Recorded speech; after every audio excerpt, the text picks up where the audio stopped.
This story takes place in August of 2013 in the mountain of Southern Oregon.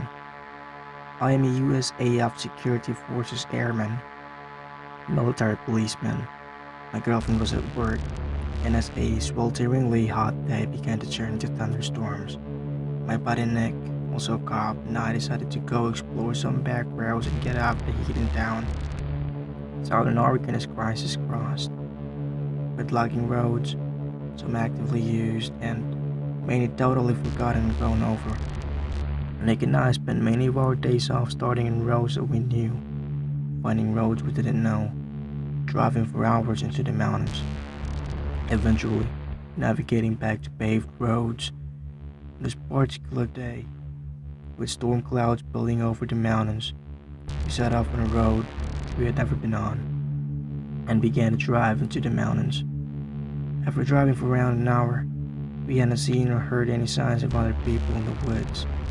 Rounded the bend in the thick fir woods and emerged in a meadow that was totally surrounded by thick aspen groves.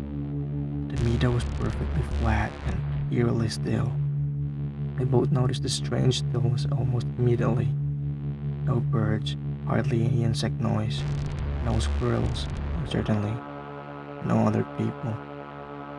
On the far side of the meadow, by the edge of the tree line, there was a picnic table.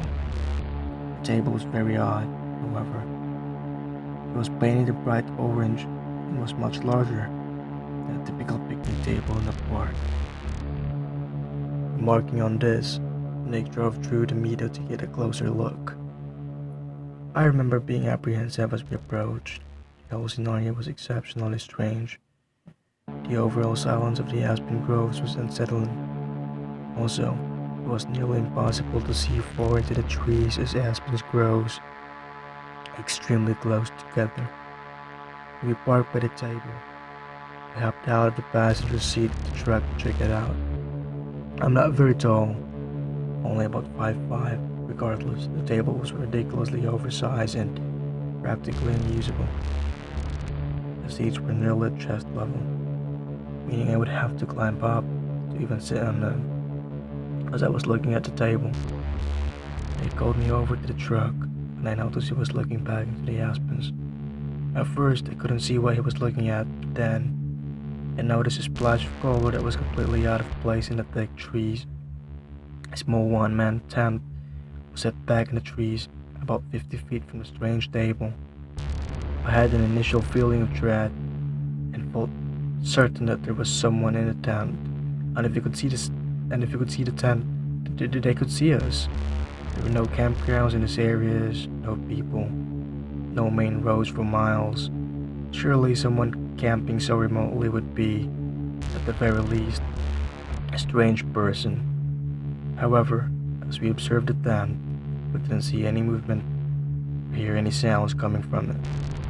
Nick suggested I go out. I didn't want to, but I did. "Hey, anyone in there?"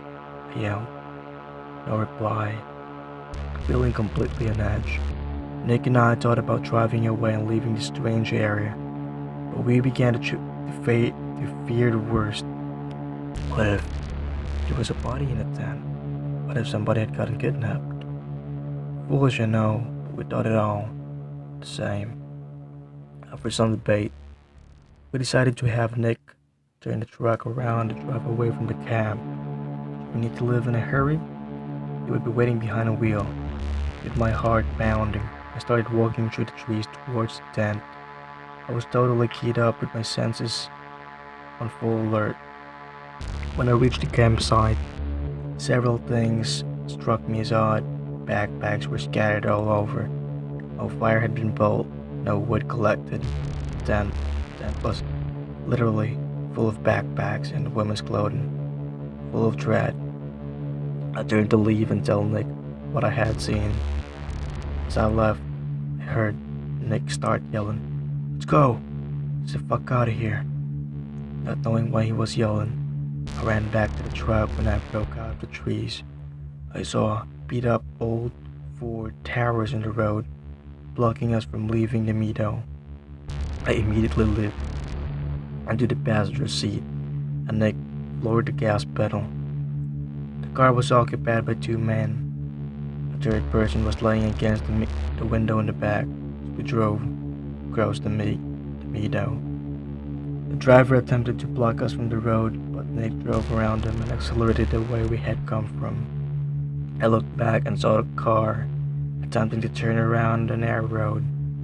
Nick drove like a madman, and though I was honestly terrified that they would catch up. He hit the highway without seeing the car again. I still do not know if the person in the back was male or female. I called the state police and they promised to send a trooper out to check out the scene. However, I received a call the next day from a trooper stating that the campsite, the backpacks, and a woman's clothing was all gone, though he could tell people had been in that area. The strange table was still by the thick aspen grove. I have not returned to the area and do not intend to.